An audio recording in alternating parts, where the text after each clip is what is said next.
நாம இப்ப ஒரு மேடை பேச்சாளர்களுடைய கதையை கேட்கலாமா? வாங்க கேட்கலாம்.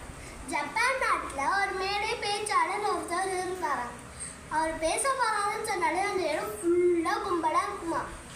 ஏன்னா அவரோட பேச்சை கேட்கறதுக்கு.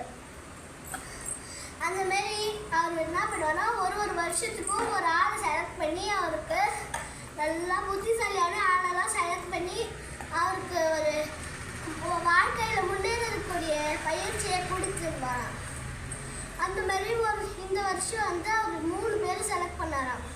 3 பேருக்கும் 3 ரூம் கொடுத்துருந்தாராம் அவரே. ஒருத்தரோட ரூம் பேர் ஏ, இன்னொருத்தரோட ரூம் பேர் பி, இன்னொருத்தரோட ரூம் பேர் சி வச்சுக்கலாமா? ஓகே, இப்போ வந்து அந்த மாதிரி வச்சுட்டோமா? அவங்க 3 பேரும் ஒரு நாள் வெளியே பார்க்கணும். அவங்களுக்கு ரொம்ப ஷாக் ஆகிட்டாங்களாம். அப்புறம் என்னன்னு பார்த்தா அந்த மேடை பேச்சாளர் நின்றுட்டு இருந்தாராம்.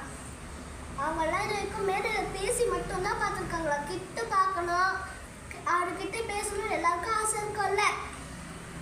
அந்த மாதிரி ஆசை தான் அவங்களுக்குமா. அந்த மாதிரி அவங்களுக்கான இன்னைக்கு நேரமாயிடுச்சான். அப்புறம் அவர் வந்து பார்த்தோன்னே சி அப்படின்ட்டு செலக்ட் பண்ணிட்டாராம். ஏக்கும் பிக்கும் ரொம்ப கோவமா, ஏன் நீங்கள் சியை செலக்ட் பண்ணீங்க அப்படின்னு கேட்டதுக்கு அவர் சொன்னாரா, நான் வந்து உங்களுக்கு அந்த ரூம் கொடுக்கறதுக்கு முன்னாடி நான் ஏவோட ரூமுக்கு போய் பார்த்தேன். ஏவோட ரூம் எடுத்த பொருள் எடுத்த இடத்துலயே அதுவும் ரொம்ப அழுக்காகவும் இருந்துச்சு.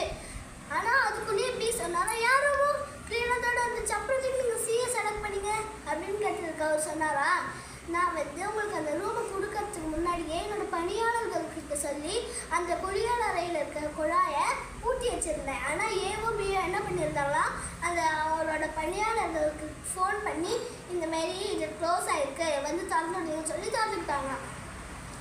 ஆனால் சி மட்டும் என்ன பண்ணாரா, நான் வந்து அவரே அந்த பிரச்சனையை கண்டுபிடிச்சி அவரே அதை சரி பண்ணிக்கிட்டாரா. வாழ்க்கையில் 2 விஷயம் எப்பயுமே முக்கியம். ஒன்று தனிமனித ஒழுக்கம், இன்னொன்று நம்மளோட பிரச்சனையை நம்மளே சரி பண்ணிக்கணும்.